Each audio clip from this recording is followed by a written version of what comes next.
Hello बच्चों, कैसे हैं आप सब। उम्मीद है कि बढ़िया होंगे।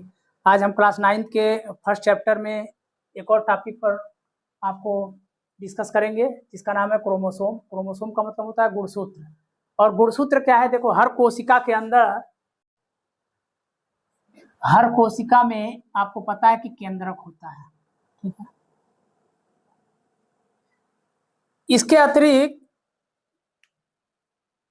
आप अगर प्रोकैरियोटिक कोशिका है तो पूरे कोशिका द्रव्य में धागे होते हैं, लेकिन अगर यूकैरियोटिक कोशिका है तो केंद्रक के अंदर होता है। जैसे अगर हम बात करेंगे, अगर मान लो ये हमारा केंद्रक है, तो इस केंद्रक के अंदर क्या होगा, इस तरह से बहुत सारे इस तरह से लंबे धागे इस तरह से उलझे हुए रहते हैं, ठीक है।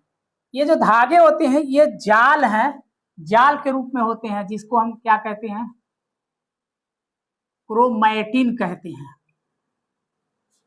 क्रोमैटिन कहते हैं या क्रोमैटिन फाइबर भी कहते हैं, ठीक है। क्रोमैटिन फाइबर, क्रोमैटिन रेशे कहते हैं, ठीक है। ये है क्या? हर जीवित कोशिका के अंदर ये जाल पाए जाते हैं, ये लंबे लंबे धागे पाए जाते हैं, उलझे हुए रहते हैं, जैसे बाल होता है उसी तरह से उलझे हुए रहते हैं। कोशिका विभाजन जब होता है, कोशिका विभाजन के समय ये जो क्रोमैटिन होते हैं ये छड़ के जैसे ये मोटे हो जाते हैं, कुंडलित होने लगते हैं, और ये खंडों में, अलग अलग खंडों में टूट जाते हैं, ठीक है। तो इस तरह से यह अलग अलग खंडों में टूट करके एक निश्चित संख्या में बट जाते हैं, और उसी को हम कहते हैं क्रोमोसोम या गुणसूत्र, ठीक है। तो सबसे पहले होता है क्रोमैटिन, ठीक है। यह क्रोमैटिन क्या होता है, आगे जाकर के बदल जाता है ये क्रोमैटिड्स में। किसमें बदल जाएगा? क्रोमैटिड्स में, ठीक है ना। देखो, क्रोमैटिन तो धागा है, क्रोमैटिन तो क्या है, ये इस तरह से धागा है। और क्रोमैटिड्स क्या है? क्रोमैटिड्स में ये इस तरह से, ये छड़ के जैसे इस तरह से जो है, ये छड़ के जैसे एकत्र हो जाते हैं, ठीक है। और इसके बाद क्या होता है कि जब इसके बीच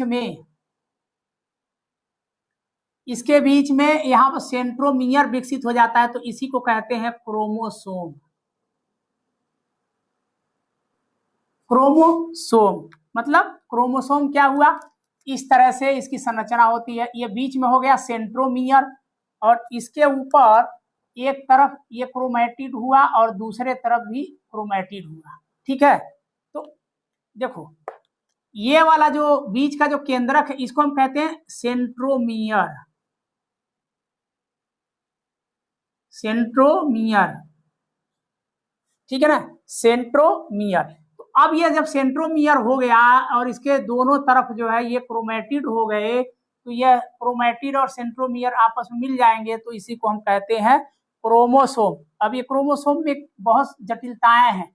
इसके अंदर डीएनए भी होता है, इसी क्रोमोसोम के अंदर इस तरह से डीएनए होता है, धागे के जैसा इसके अंदर,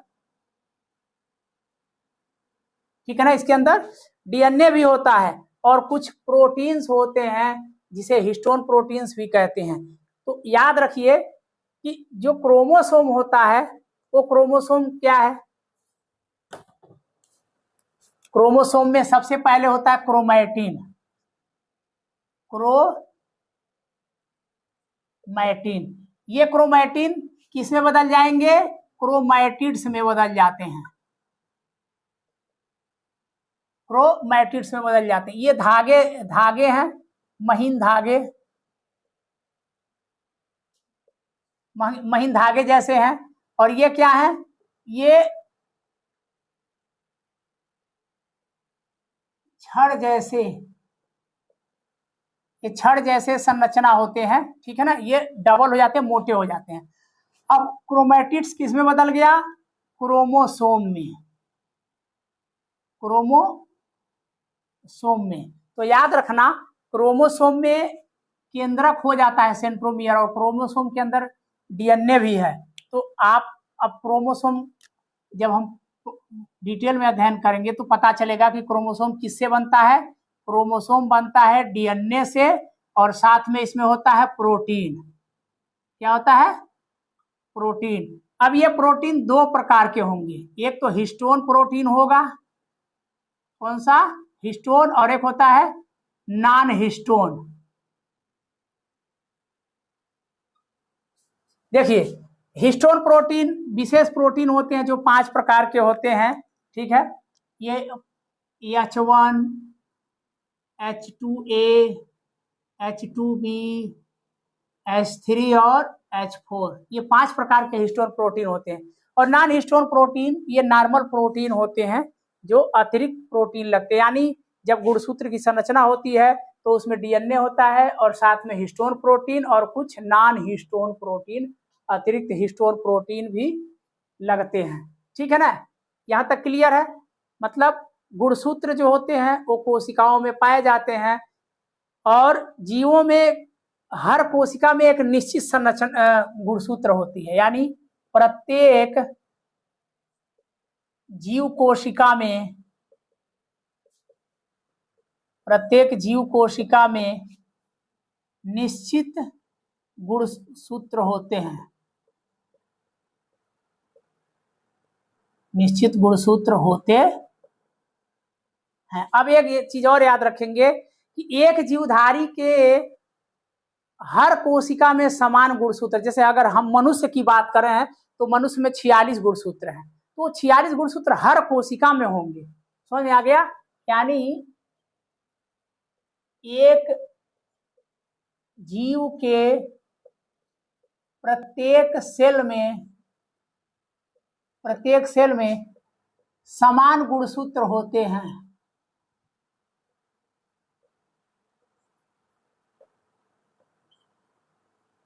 समान गुणसूत्र होते हैं, ठीक है। अब देखो जैसे अगर गुणसूत्र दो प्रकार के होते हैं, अगर जैसे मान लो मानव है, मानव की बात करें तो मानव में कितने गुणसूत्र हैं, मानव में 46 गुणसूत्र हैं और 46 गुणसूत्र किसमें है, 23 जोड़े में है, ठीक है। अब 23 जोड़े जो होते हैं ये दो भागों में बटे हुए हैं, 22 जोड़े तक को कहते हैं, क्या कहते हैं, दैहिक गुणसूत्र, दैहिक या कायिक गुणसूत्र। देखो ये 22 जोड़े तक, हर जोड़ा जो है शरीर के किसी न किसी अंग के निर्माण के लिए उत्तरदायी होता है, तो ये 22 जोड़े होते हैं। इसके बाद आता है 23वां जोड़ा, ठीक है ना, 23वां जोड़ा। 23वां जोड़ा जो होता है इसको हम कहते हैं लैंगिक गुणसूत्र,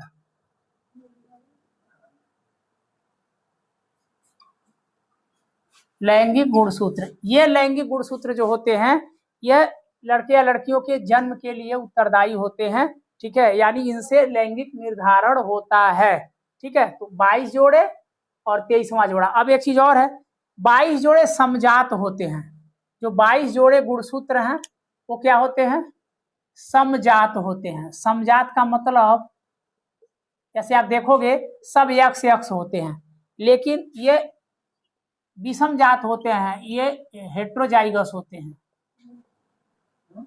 विषम जात का मतलब होता है जैसे पुरुष में आप देखोगे तो ये होता है एक्स और वाई, 23वां जोड़ा क्या होता है, एक्स और वाई, यानी स्त्री का अलग होता है और पुरुष का अलग होता है। और यह क्या, स्त्री और पुरुष का समान होता है एक्स एक्स, लेकिन इसमें पुरुष का अलग होता है और स्त्री का अलग गुणसूत्र होता है 23वां जोड़ा, ठीक है। तो ये गुणसूत्र के बारे में पता लग गया। अब देखिए गुणसूत्र जो होते हैं ये सेंट्रोमियर के आधार पर 4 या 5 प्रकार के होते हैं। जैसे अगर गुणसूत्र, देखो अगर गुणसूत्र बीचों बीच में है, इस तरह से इसका जो केंद्रक है बीचों बीच में है, तो इसको कहते हैं मेटासेंट्रिक, मेटासेंट्रिक।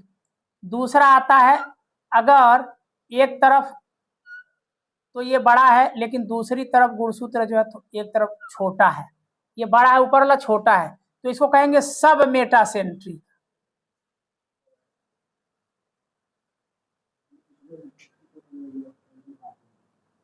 सब मेटासेंट्रिक।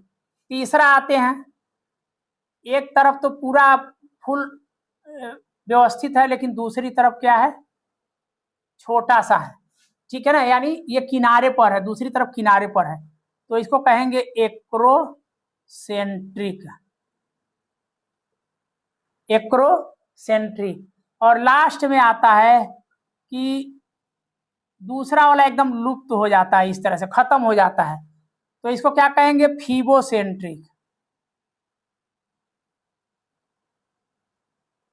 फीबोसेंट्रिक। और अगर यहाँ पर ये सेंट्रोमियर है, दूसरी तरफ एकदम खत्म हो गया है ही नहीं, तो इसको कहते हैं एसेंट्रिक, ए सेंट्रिक, यानी है ही नहीं, दूसरी तरफ वाला सिरा जो है ही नहीं। तो इस तरह से गुणसूत्र कई प्रकार के होते हैं, अलग अलग। समझ में आ गया। अब यहाँ आते हैं डीएनए क्या है। तो देखो डीएनए जो है, डीएनए ये क्या है,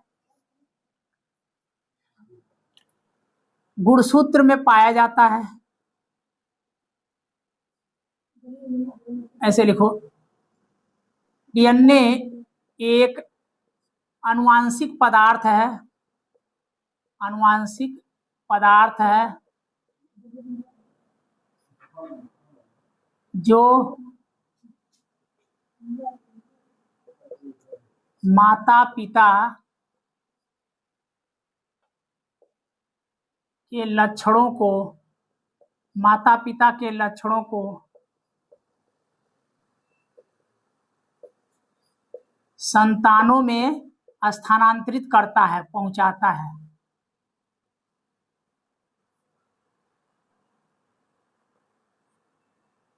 संतानों में स्थानांतरित करता है, पहुंचाता है। अब एक और हेडिंग आता है जीन। जीन क्या है, तो देखो जीन ना, यह जो जीन होता है, यह डीएनए में पाए जाने वाला, डीएनए के किसी एक बिंदु पर, जैसे अगर मान लो ये गुणसूत्र है, ठीक है ना, डीएनए है, तो इस डीएनए में अलग अलग इस तरह से इसके न्यूक्लियोटाइड खंड होते हैं, इस तरह से, ठीक है ना। तो किसी एक बिंदु पर मान लो यहाँ पर कुछ ऐसी सूचना है, जो सूचना यह पीढ़ियों में जा रही है और नए लक्षणों को लेकर के स्थानांतरित कर रही है, तो इसी को जीन कहते हैं। मतलब डीएनए का वह खंड जिसमें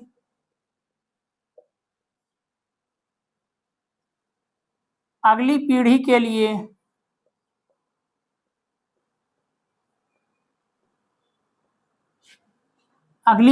लिए सूचनाएं निहित होती हैं,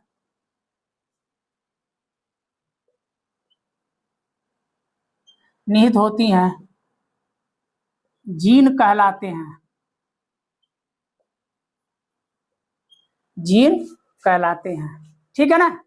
तो याद रखिए जीन किस में होते हैं, डीएनए में होते हैं। डीएनए किस में होता है, गुणसूत्र में होता है। गुणसूत्र किस में होता है, कोशिका के केंद्रक में होता है, ठीक है। और केंद्रक किस में होता है, कोशिका के कोशिका द्रव्य में होता है। तो सीधा सा अर्थ है कि जो केंद्रक होता है वो कोशिका का कंट्रोल रूम है, और उस कंट्रोल रूम में जो अनुवांशिक पदार्थ होता है वो गुणसूत्र के अंदर जो डीएनए होता है उस डीएनए में पाया जाता है। तो जब गुणसूत्र का विभाजन होता है तो उसके साथ डीएनए का भी विभाजन होगा, और यह डीएनए अनुवांशिक पदार्थ के रूप में पीढ़ी दर पीढ़ी संतानों में चलते चले जाते हैं, जिससे माता पिता के कुछ लक्षण संतानों में भी स्थानांतरित होते रहते हैं, ठीक है। तो ये पूरा का पूरा गुणसूत्र के बारे में है। याद रखिए हर जीवधारी में अलग अलग गुणसूत्र होती है, नहीं कि मानव में 46 है तो सब में 46 होगा, अलग अलग पौधों में भी अलग अलग गुणसूत्र होते हैं। मक्खियों में अलग गुणसूत्र है, पक्षियों में अलग गुणसूत्र है, शेर में अलग है, हाथी में अलग है, बकरे गाय भैंस इन सब में अलग अलग गुणसूत्र होते हैं, ठीक है ना। तो याद रखिए गुणसूत्र दैहिक कोशिकाओं में जोड़े के रूप में होते हैं, समजात होते हैं, जबकि लैंगिक गुणसूत्र जो होते हैं वो विषम जात होते हैं, भिन्न प्रकार के होते हैं, ठीक है। और यह आनुवांशिक पदार्थ के रूप में भी कार्य करते हैं। तो उम्मीद है कि ये टॉपिक आपको समझ में आ गया होगा। क्लास 9 का एक बहुत महत्वपूर्ण टॉपिक है, और आगे के क्लासों में भी ये डिटेल में पढ़ाए जाते हैं, और हर जगह इनका काफ़ी इम्पोर्टेंस और महत्व है। अगली वीडियो में फिर आपसे मिलेंगे, तब तक के लिए best of luck. Thank you, धन्यवाद।